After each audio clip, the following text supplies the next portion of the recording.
The most productive executives that I have ever worked with, they were not the busiest in the building. In fact, the ones who consistently produced the most, led the best teams, and moved the furthest in their careers were almost never the ones who worked the longest hours. And for years, that did not make sense to me until I started paying attention to what they were doing very differently. Not working harder, not squeezing more into the day. You're working hard, probably harder than most of the people around you, and still you feel like you are behind, like you are always reacting, like the day controls you and not the other way around. That feeling is not a willpower problem, it's a system problem. And the system executives use it, not what any productivity book will ever teach you. I spent years as a COO watching how the most effective senior leaders in my world operated. And today, I'm going to show you the five things that they did almost no one else did. Stay with me. As a COO, I was surrounded by executives at every level. Some ran on adrenaline and availability, always in meetings, always reachable, always reactive. And some ran on something else entirely. They seemed calm in situations that should have been stressful. They left the office without guilt. They made decisions quickly and rarely reversed them. The difference was not the talent, it was not even discipline in the traditional sense. It was five specific habits, five ways of relating to time that I watched the most effective executives practice without ever naming them. I'm going to name them for you today. Here's what we are going to do. I'm going to walk you through all the five skills, where they come from, why they work, and what you can do with each one starting this week. And I will tell you upfront, the fifth one is the one that changed how I thought about my own day more than anything else. So let's get straight into it. Skill number one: executives protect energy, not just the time. Here's the thing that most of the people miss: everyone has the same 24 hours. Time is one resource that is perfectly equal for everyone, but energy is not equal. Your cognitive capacity, the quality of your thinking, your decisions, your communication varies enormously depending on when in the day you deploy it. Most professionals schedule the most demanding work around other people's availability. They take the 9 a.m. meeting because it was requested. They take the 11 a.m. call because their inbox told them so. And by the time they get to work that actually matters, the thinking, the writing, the strategy, they are running on whatever is left. I coached a senior leader at a financial services firm, deputy head of operations, 12 years into the organization. He told me he was always exhausted by Thursday. When we mapped his week, we found out that his highest energy hours, roughly 8 a.m. to 11 a.m., were entirely filled with meetings he had not chosen. We moved three of those meetings to the afternoon. He told me 2 weeks later, I have done more in the last fortnight than I did in the last 2 months. The so what is this? Identify your peak energy window. For most people, it is morning. For some, it is early afternoon. Block it. Protect it like a meeting with your most important client because it is. Now, managing your energy is the foundation. But the executives I watched didn't stop there because even with great energy, if you are making 100 small decisions a day, you'll drain it fast. And the most effective leaders had found a way around that too. Skill number two: executives decide by default. What does that mean? It means that they have created rules in advance for the categories of decisions they face more often. When do I take external meetings? When do I say yes to a new request? What decisions do I make myself? And which do I push down to my team without review? What does my ideal week look like? And how much deviation am I willing to accept? These decisions have already been made. When a request comes in, They are not starting from zero, they are applying a rule. I have seen senior professionals spend 20 minutes deciding whether to attend a meeting that should have just taken 20 seconds because they had no rule for it. Executives don't have more willpower than you. They have fewer decisions to make because they designed it that way. The so what? Pick one recurring decision you make multiple times in a week. A meeting request, an email that needs a response, a type of task that lands on your plate. Write a rule for it once. Apply it every time. Decision made is energy saved. I want you to pause here for a second because I see people take skill 1 or skill 2 and feel organized and then still don't get the things done that actually matters. And that's because of a mistake almost every manager makes with the people around them. Skill 3 is where the changes happen. If you're still with me, good, because the next two skills are where the real gap opens up. Not between busy professionals and productive ones, between managers and executives. And this is the kind of thinking you want more of. Subscribe every week content for professionals who are serious about leading at the highest level. Now, skill 3. Executives delegate outcomes, not tasks. Most managers delegate like this. Can you prepare a report on Q2 numbers? Use this format, include those metrics, have it on my desk by Thursday. Let me know if you need anything else. That is task delegation and it keeps you in the loop for every step in the journey. Executives delegate like this. By Thursday, I need us to have clarity on what the Q2 numbers mean for our strategy in Q3.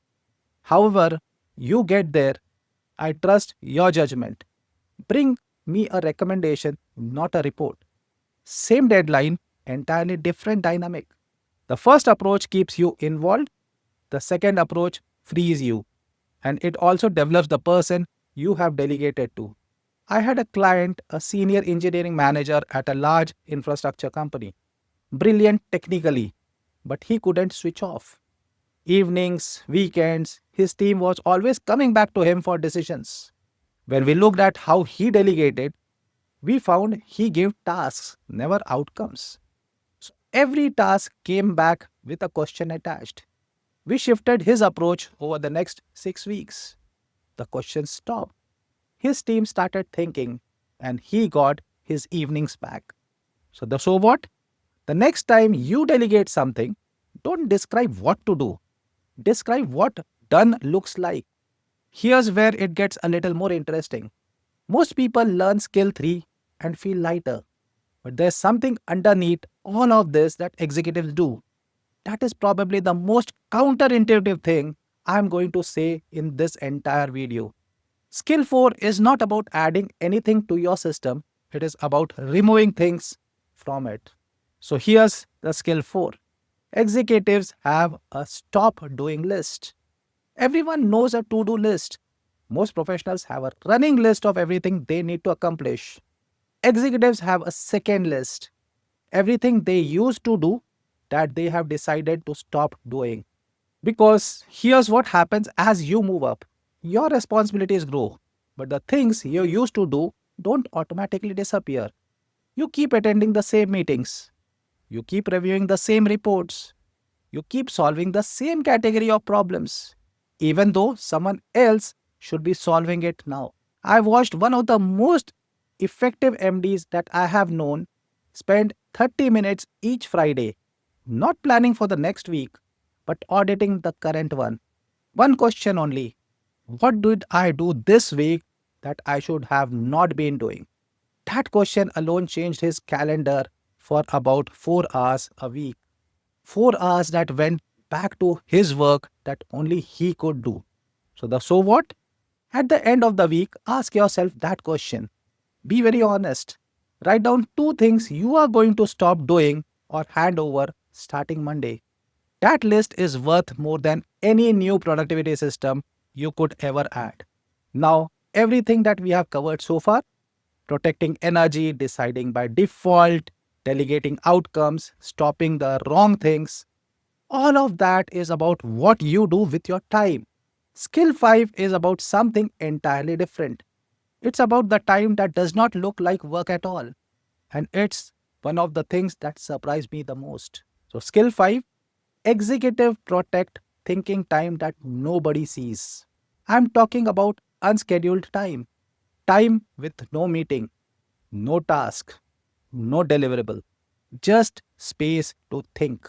For most professionals, this sounds like a luxury or laziness because we have been trained to equate busyness with productivity.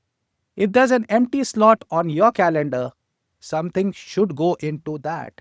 The most effective executives I have observed treat this time as non negotiable, not as a reward of getting everything else done, as a source of everything else getting done well. Because the quality of your decisions, your direction, your communication, it all depends on whether you have had time to think about it clearly. And you cannot think clearly on the run. A chief strategy officer I worked with blocked 90 minutes every Tuesday and Thursday morning just for thinking. No agenda, no output expected. He told me, that's when I do my actual job. Everything else is just executing the thinking I did in those sessions. The so what? Find one 60 to 90-minute window this week. Block it. Label it whatever you need to do. Focus time, deep work, research. But use it to think, not to catch up, not to clear your inbox, to think. That is the skill the most effective executives have mastered, and most professionals have never even tried.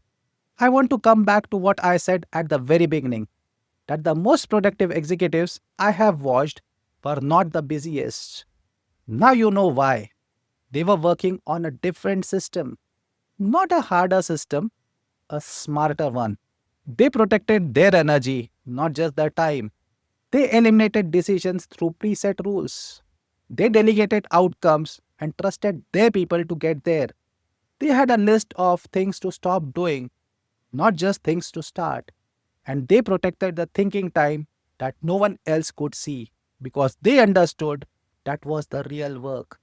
None of this requires a different job, a bigger team, or more hours in the day.